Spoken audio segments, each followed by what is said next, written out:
I was just thinking, we've had a few famous pensioners in our time, haven't we?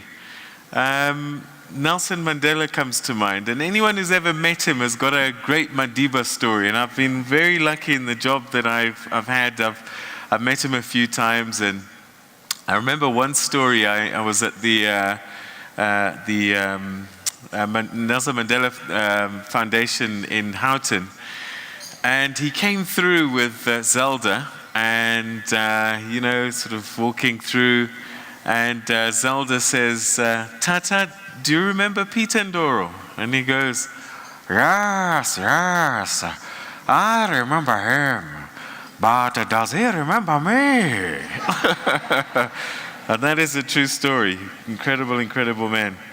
Okay, so welcome back. I think we had a pretty good morning session, quite a bit that we had to unpack.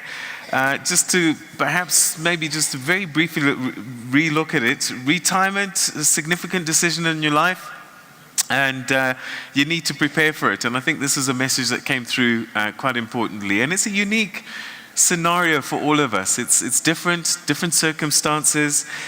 We need to understand all the factors that are involved in making that decision to retire, when, how, and what it might mean. We need to familiarize ourselves with all the risk factors involved in making that retirement decision, and what we're going to face before and during this retirement process as well. And I think, again, very importantly, what was coming through is the need for financial advice. I mean, Bruce says quite clearly, you go to a doctor to get advice, you go to a lawyer to get advice. Get a financial advisor. This is such an important thing that you can't afford to get wrong. And as you saw, there's so many decisions, very complex in many ways, this area. So get someone to help you make the right decisions. Do your homework, understand how you can make that formal advice relationship. So get the right kind of advisor to help you with your particular situation. And remember, the key objective in retirement is I think, a fulfilling retirement. It's not necessarily one where you have to jump out of airplanes or have loads of dosh in the bank. It's about the quality, and it's a full one. Both financial and non-financial considerations need to be made. So think about the whole picture and what it might mean for you. On the financial side, obviously, you need to gauge just how much it's going to cost. How much do you need to retire to do the things that you need to do? You've got that hierarchy of needs that we looked at. Take time to understand what your priorities are in that retirement space. And of course, as I said, on the non-financial side, spend your money wisely. I think it's the quality of spending, not necessarily the quantity of spending. And after getting advice, choose the optimum route for you. And, even within a married couple, your retirements are going to be different. So think carefully, get advice, plan, prepare, and so that it's not a shock, it's not a surprise. You live the life that you create. Okay, let's journey forwards then and start unpacking even more what this retirement space might mean for all of us. And so the next question might be, the kids have left the house, they've grown up, they're at university or doing whatever it is that they're doing, and perhaps you've left work, and so maybe there's this idea that we need to downsize, maybe even repurpose our life. Let's see, by way of an example, what that might mean. Have left home, your daily routine has changed, and you're living life at a different pace. Many people wonder if it's a good idea to sell the big house and move to a retirement village. There are pros and cons on both sides. You go through different phases in life. The kids come along, and you're going to have space for the kids, so you extend your home, you put in a pool. I love my darts and playing snooker and pool, so I put in a games room, and there's a sun room, and we had a laughter. But as you go on in life, your needs are different. Your priorities change. And the kids move out, and you find that you don't use the games room as much. You don't use the pool as much, but you spend a lot of time on maintenance and things like that. We have a passion for walking. So And we've got a treadmill and a bike in the garage that every day we get onto the treadmill. Not that you'll see much effect as far as the boop is concerned, but it keeps us healthy.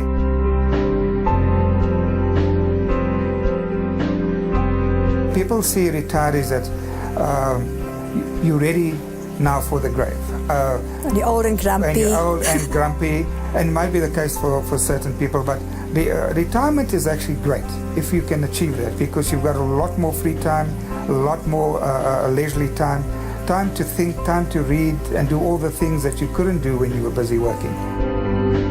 You know, you've got to try and work towards your retirement. I mean, it's all very easy when you're still young, and it's difficult to save and things, but I found that the advice for me was to save and to invest for looking forward to your retirement so that you can afford to do it. And you've worked hard for it, so now you've got to enjoy it. Our philosophy is we enjoy life every day and live life to its fullest. Alexander Forbes, securing your financial well-being. All right, so that's what this next chapter means for them. It's a shift, it's a new adventure, a different one, and so they've had to repurpose, redesign, re-engineer using I guess a commercial term in business. And so this is perhaps a conversation that we're going to start having now. All right, so downsizing and repurposing. Just before the break, we took a look at a lot of the financial factors that we need to consider. We also touched a little bit on the soul, I guess, of retirement and some of the non-financial areas. We're going to explore that a little bit further now. And to take us through this, the issue is our next speaker, Cathy Yuill, and she is going to explain to us how we can build a bridge between employment and retirement. She is an adult development coach, Cathy Yuill Unlimited. Cathy Yuill. Fruit for breakfast. To be as fulfilled as you possibly can in order to do the job that you've been put on this earth to be. Absolutely apple. Bit of both, unfortunately. Classical music, but I like music in all forms. Another day, another day. I look forward to every single day. My work, my family, my interests. I suppose a love of life, absolute love of life. Hello out there. I'm just delighted to be here today. And thank you all for being here. You've taken a very, very positive step in your life, just being here today. And we've formed a community just for this day, a community of like-minded people. And I'm also very appreciative of Alexander Forbes and the approach that they're taking, because it's been my life's work to work with human development and growing people and in the process growing myself. And it's been a very rewarding journey. And it was just wonderful to sit down in my first meeting with Alexander Forbes and have them ask questions like, how can we go beyond this very important topic of financial health? And as much as it couldn't be more important, it's core to our ability to be happy and to be free and to make choices, to just be wise about our money. It can then become all-encompassing. So my role for the next 35 minutes is to have a conversation with you, a conversation around the rest of and other aspects of your life. And think about the planning that you may or may not be doing around that. So I'm wondering if I could just have a show of hands of those of you in the room that have already crossed that bridge from your formal life's work into a new chapter, into what we call the fourth chapter of your life. You've actually made that step, sort of retired from the work you were doing most of your life. How many of you? Wow, okay. And the rest of you are preparing and planning, and you're in that stage where this is going to be my next chapter. I need to start thinking about it. So let's talk about that for the next few minutes. It's going. It's all about crossing that bridge. And there are many bridges that you will have had to cross over your life. So it's an ongoing emergence. There's no stopping. It's not coming to the end of anything. But within it, the paradox is that we are continuously ending aspects of our lives and beginning new ones. And the image that I've chosen on this particular bridge is the bridge that crosses over from chapter 3 to chapter 4. The most exciting chapter of our lives. My current work continues although I'm into chapter 4, chronologically, my current work still continues as it has been in this emergent human development work, which I'm so very passionate about. So I still spend a lot of my working time in organizations, working with people who are in their third chapters. And I see sometimes people say, what is it that you do? And I say, I kind of try to relieve human suffering. Because I do see the struggle that happens in the world that we live in today. I see technology going forward. We've got this incredible capacity to grow technology. We've got this amazing capacity, cognitive capacity. But what doesn't seem to have happened is that we haven't had time in our whole lives, from the day we were born, to stop and actually think about growing our own capacity, our personal capacity, to be able to truly use this amazing technology in the way that it can be used. So what I'd like to do in this few minutes that we have together is ask you to sit back and just allow what I want to say or have to say to you today to just wash over you. Just let it don't try and take it all in and make sense of everything. Certain things will land with you, and each one of you will have a unique response. Take home, it's a smorgasbord, and I'm covering quite a lot of ground. So take home, just eat one morsel that really, really nourishes you, and take that home and plant that seed and allow it to start to grow in terms of how am I looking at my whole life, every aspect of my life. That way, as you design your financial health and financial security, you will make wise choices. So it's not how much money you've got, and you've heard that a couple of times today. It's how you decide to plan that. So you need to have your own dreams, and all of that is inside of you. So let me first give you a context of what was chapter 1, 2, 3, and now moving to chapter 4. Then I would like to share with you a map, a very simple yet a very complex map called the integral map, which is if you can carry this map around you, with you, in your body, in your head, in your soul. This map will help you every day to be more conscious of being your whole self and bringing your whole self into everything that you do and everyone that you do it with. I'll share with you that map just at a high level, and then I'd like to give you a little process, like an emergence process that you can follow. Just a couple of tips. You say, well, then how am I going to do this? If this map makes sense to me, how will I do this? So we'll work through that emergence process.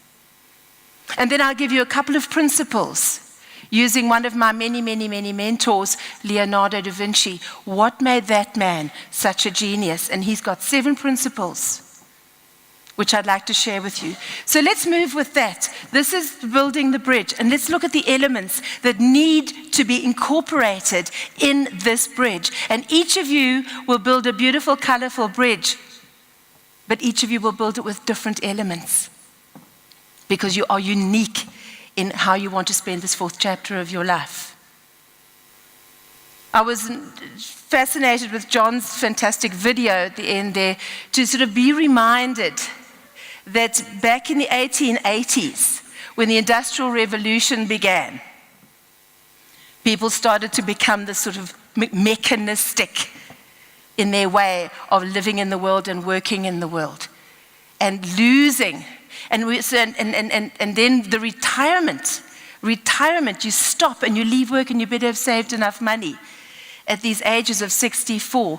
Well, this is all changing now because the generation that is coming through now has been recognized by generational theorists as being the most dynamic generation that has ever walked history. And this group of people coming through now, which is us, do not take this lying down. But we still have some educating of society to do. Do you not agree with me? Society is not yet integrating us in our 4th chapters back in. and using the wealth of knowledge and wisdom that we have. There's a wonderful African proverb that says, when an old person dies, a library burns down.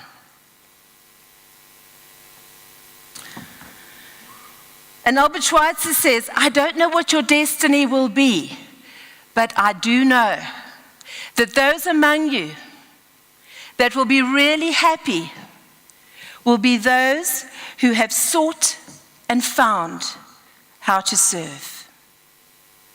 Context. Chapter 1, you're conceived. You go very nurtured for 9 months. You're born. You're nurtured for the next whatever, I'm generalizing hugely, 18 years. And then you leave home, end of chapter 1. You cross a bridge. And you become like a roaring speedboat. You're out there on your own. You are bulletproof. You fly across the surface of the water, leaving one heck of a wake behind you. Staying on the surface. Not a whole lot of depth. There's too much to see, too much to do. You explore a career. You explore what would I like to learn and what do I want to become. You explore relationships. Who would I like to spend my life with? You explore geography. Where would I like to spend my life? And these days that is covering the whole planet and even outer space. And at the end of chapter 2, this roaring speedboat, which has been extremely physical, it's the height of your physicality, it's the height of our sexuality, it's the height of flexibility and all of those wonderful things. Our bodies can just do what we want, whatever we want them to do. So we build the physicality in that stage. And when that comes to an end, and we won't put a number to it because we're all so unique, but we make a decision at some point to commit to career, to a partnership, in a relationship, if you like, and where we're going to live. And we cross another bridge. And we become like a heavily laden cargo ship. And every morning we load up this cargo ship with all the cargo and we plow down the shipping lanes and we deliver at the end of the day. And we're measured on that delivery. And then we go back to the beginning and the next day we get up and so we go on. It's a wonderful stage of life. I'm watching my own son at the moment in that stage. I was staying with him over the last couple of nights, 3 little boys, beautiful home, building his career. He worked until 3 o'clock in the morning on the first night I was there. But he's doing brilliantly in his career, lovely wife, it's all fabulous. So it's a very exciting stage. It's kind of known as the economic phase of our lives. So we've been through the physical. Hopefully we hold on to that physical and we don't lose it too quickly, but it does sort of get sidelined. Now we're in the economic phase. We're building that success. We're building our financial success. We're building our identity. We're building our image. And we move through the stage of chapter 3. Towards the end of chapter 3, round about 50, we really should be looking very seriously at what chapter 4 is going to look like. Not only financially, of course financially. That's a given. It's what today is all about. But we also need to be looking at it psychologically, emotionally, relationally. We need to be thinking about all aspects of ourselves and planning through that aspect so that when we build that bridge, so we build the bridge as far in advance, exactly the same as the financial advice. Building that bridge. This is the rainbow bridge. This is the colorful bridge. This is when we bring color back into our lives. Because we're going to have more time to do that. We can think about that. Our hair may go gray, but we sure need to bring color back into our personality or continue the color in our personality so that society can see that. They say that we can't stay beautiful all our lives, but we sure can become more interesting. And now we should become more like the elegant, graceful sailing ship, where we can sail in and out of harbors at will, This does not mean giving up work necessarily. That's not that viable for us in the world that we're living in today with the costs and the history. But we certainly can shift. I've got a client who, within his own job, just said, I can't afford to give up work, but I'm going to change it. I can't work with these hours and this timekeeping and so on anymore. I need to be able to be more flexible. So he was able to arrange his life within the exact same space. I have another client who left a work in financial space all his life, 40 years in the same kind of work. But this person is now still continuing to do financial, working for this organization, that organization charitably, staying in that space. Many questions around this. How can we become who we really wanted to become all of our lives? And have you realized all of those wonderful dreams that you have? And this is the point where you have two choices. You can either go one direction towards disaster. Oh, my identity is going, my life is going, my income as I know it is going, I haven't made enough arrangements, whatever it might be, and head downhill, and that's extremely common. Or we can take it up. We can go up one way. We've spent 2 chapters now growing those grapes. It's now time to make that wine of wisdom and to find different ways of doing that. This is just a little cartoon depiction of where you were when you first began at chapter 2 and what you've grown to, if you look at the shadow part, what you've grown to. You know, that is where you are now. And the rest is what you still have ahead of you. This is still available. Much of it could be unfulfilled dreams. Is there anyone in this room who can safely say, I've become and done everything I've always dreamed about already? So finding those unfulfilled dreams is the next step, and that takes a little bit of going inside of ourselves. So let's look at this map.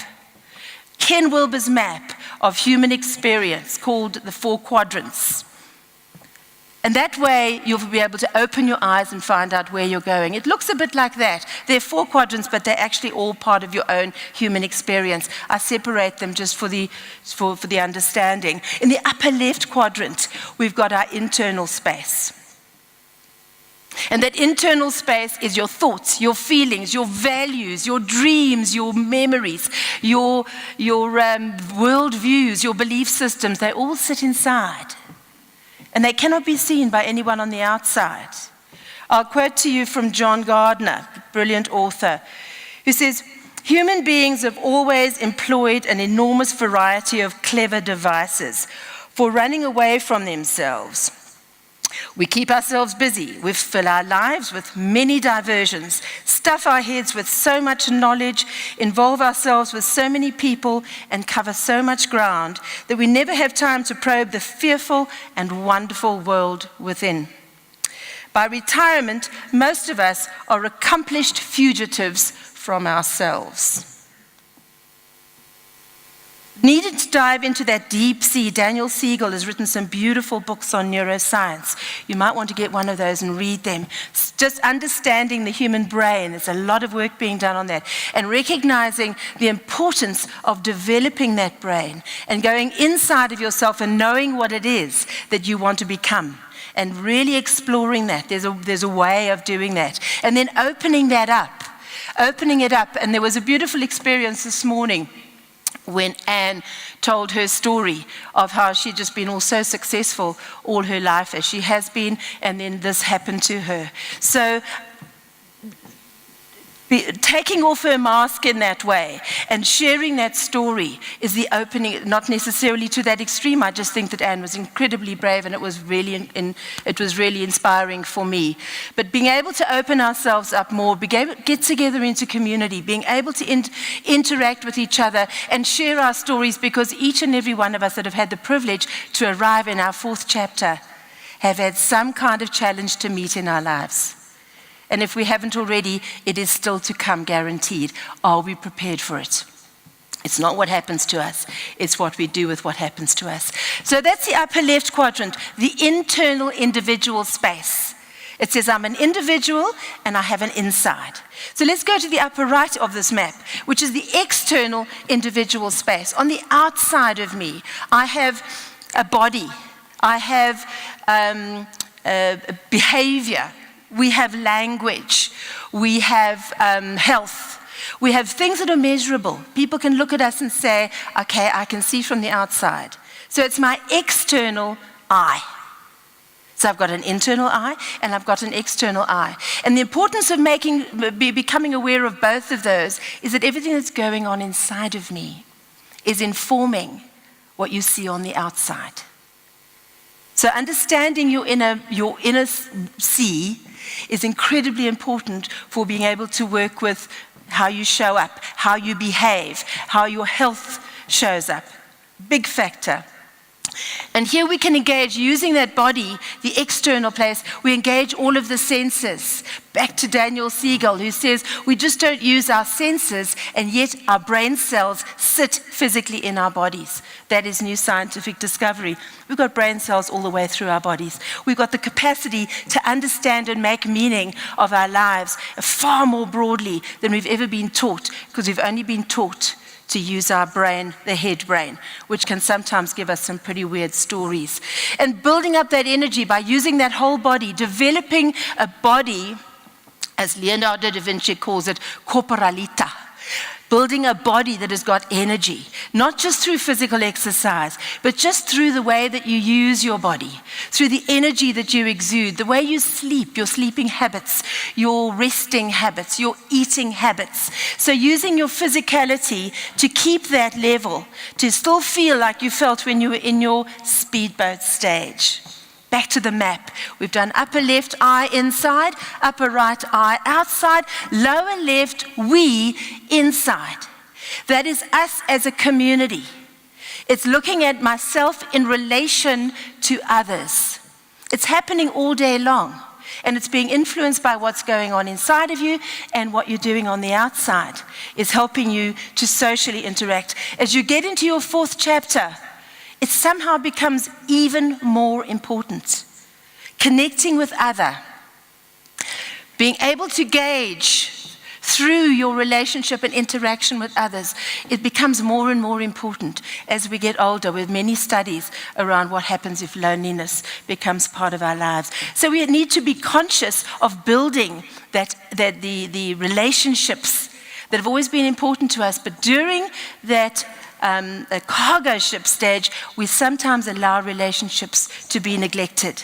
Very intimate ones. Sometimes our own marriages suffer badly as we plow up and down those shipping lanes. This is the opportunity to revisit and to build those relationships. Coming together as a we, as a collective we. Learning is another collective. It sits in that lower left quadrant, because if we're not learning something new, we will not extend our lives to 102, as Bruce is quite confident he's going to be able to do. Got bad news for him. He can't control his life quite to that extent, but that's fine. The fact that Bruce wakes up every day knowing he's got all this incredible time and lives his life accordingly and prepares himself financially and physically and everything else is what is the indicator. We all need to believe that.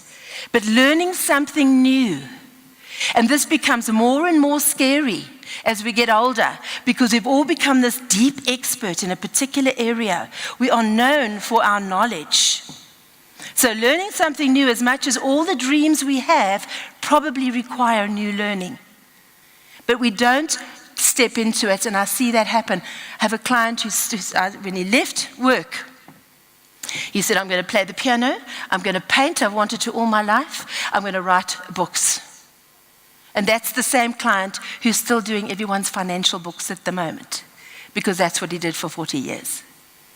So be careful we don't fall into habitual behavior. Stepping off and moving into that new space is really important. Anyone who stops learning is old. Whether at 20 or 80, anyone who keeps learning stays young. The greatest thing in life is to keep your mind young.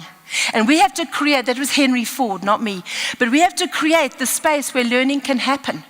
We need to get together as a community once again and develop a learning space, because it's quite scary out there when you go back to school and everybody's much younger than you are and they're using technologies in ways and so on and so on. We all know what the pitfalls can be. Finally, the lower right quadrant of Ken Wilber's beautiful map. And that is the map of the quadrant of structure. We need plans. We need systems. We need our rules. We need self-discipline. We need a plan of where we're going. In as much as you need a very concrete, clear financial plan, you need to look at every other aspect of your life and actually draw up a plan, one that you can follow with discipline on a daily basis, or else it will just become too hard. So that is your map, looking at the whole of you, your inside and your outside, your we space and your external environmental space.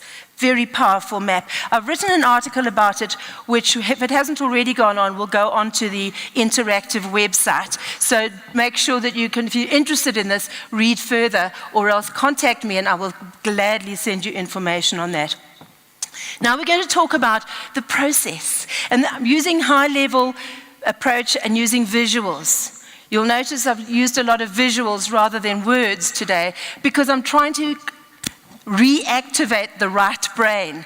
We've also been very conditioned in the world, in the work world that we live in the cargo ship phase, very conditioned to develop the left linear analytical brain, because that's what we're measured by.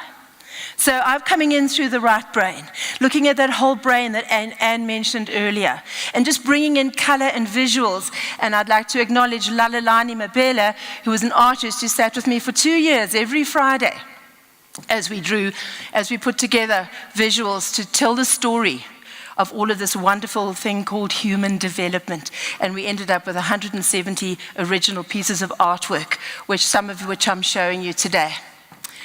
So becoming a master of your own life is the process. It's about mastery. And the key to mastery is, first of all, find the right teachers. Go align yourself with people who are doing what it is you dream of doing, and use them as inspiration and as a source of knowledge. Another key to mastery: practice, practice, practice. Just get out there and start doing it. If you've never hit a golf ball before, or you've never painted a picture before, or you've never learnt a language before, follow your dream and know that you're going to make a fool of yourself as you start out, and that's absolutely fine. Wisdom doesn't necessarily come with age. Sometimes age just shows up all by itself. John Wilson. How do we begin? We just prepare the soil, as an organic farmer will. Look at the nutrients in the soil. So go back over your history. Go back over your story, chapter 1, 2, and 3. You'll be amazed at some of the incredible learning that you've had, wisdom that you've gained, that you've even forgotten about. And also, you'll also learn from what you don't want to take in with you. You'll look back over that story, but this takes a very important thing called reflection. And no one's ever given us credit for reflecting on anything. So we're not good at it. It's not part of our way of being. But we move into 4th chapter. And by the way, we spoke about the physical and the economic phase. The 4th chapter is your spiritual phase. All of a sudden, I really am now much more interested in my purpose in life. Who am I really? What am I doing on this earth? This becomes a much more focused area. And the value of indulging ourselves in finding that out is that we can finally do what we really want to do, and that's serve. And that's feel that our life did have purpose. Then we plant the seed. We don't plant the seed until the soil is ready. So stop and take a deep breath. Then plant the seed, and you can plant it even on rock, because that seed knows what it wants to be. Remember the image I showed you of the very tall person that you haven't yet become? That tall person knew when you were born who you were meant to be. It doesn't guarantee you're going to get there, because you have to do it. But it knows what it wants to be. It's the seed, it's the plant that will ultimately, the beautiful flower that will come out from the seed that you've planted. And if you haven't already planted some of your seeds, now is the time to do that. And then you go back to the source, and the source is your own essence. Who are you really? How do we lift off the many masks that we've put on over the years, one layer after the other, in order to survive. And get behind that mask and show our true selves of who we really are.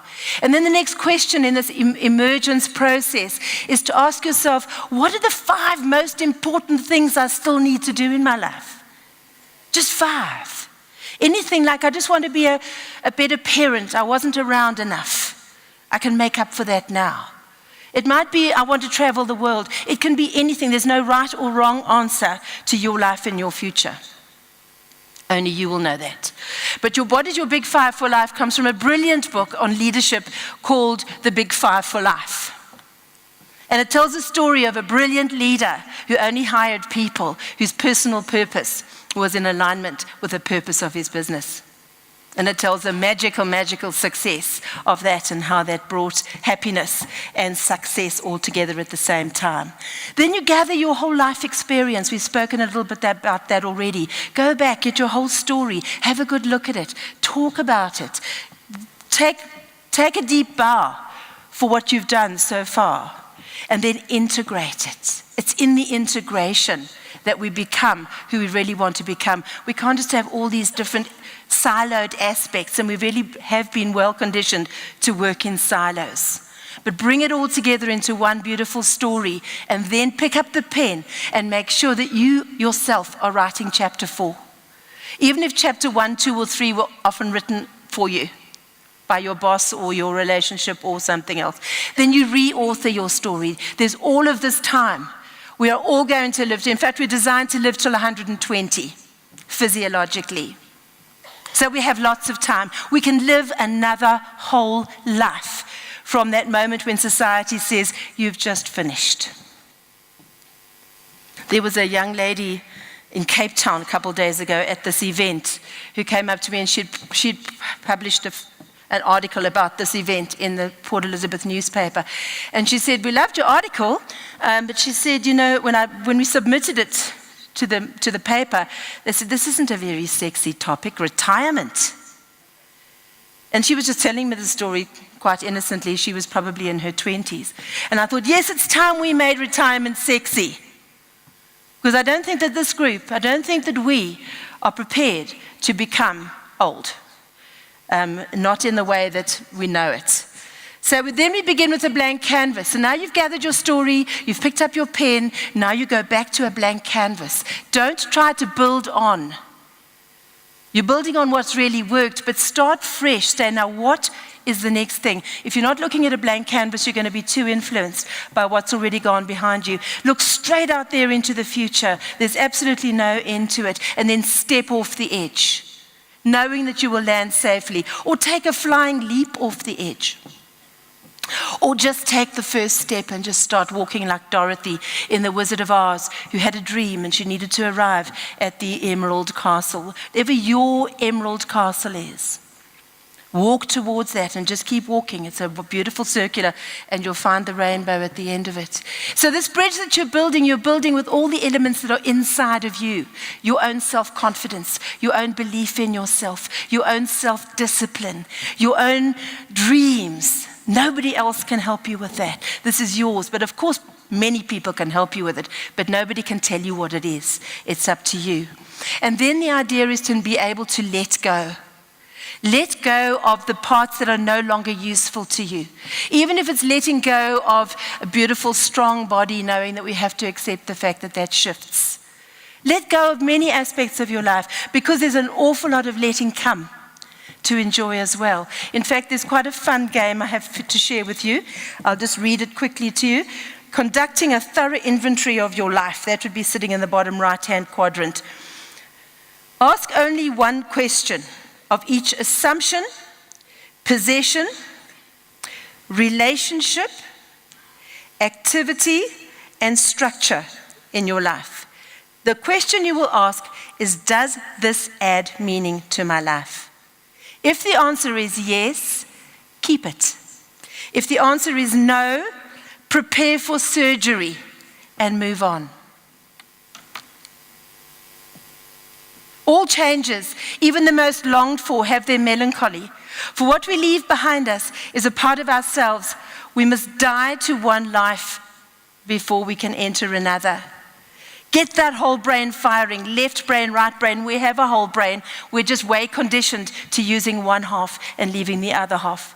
And then stay, that will help for that hemmed in feeling that we often get when I can't make sense of anything. Anne alluded to it earlier about you can get so bogged down with the stories that you're telling yourself that you can't even see the way forward. And ask yourself, what is holding me back? Because we are our greatest jailers.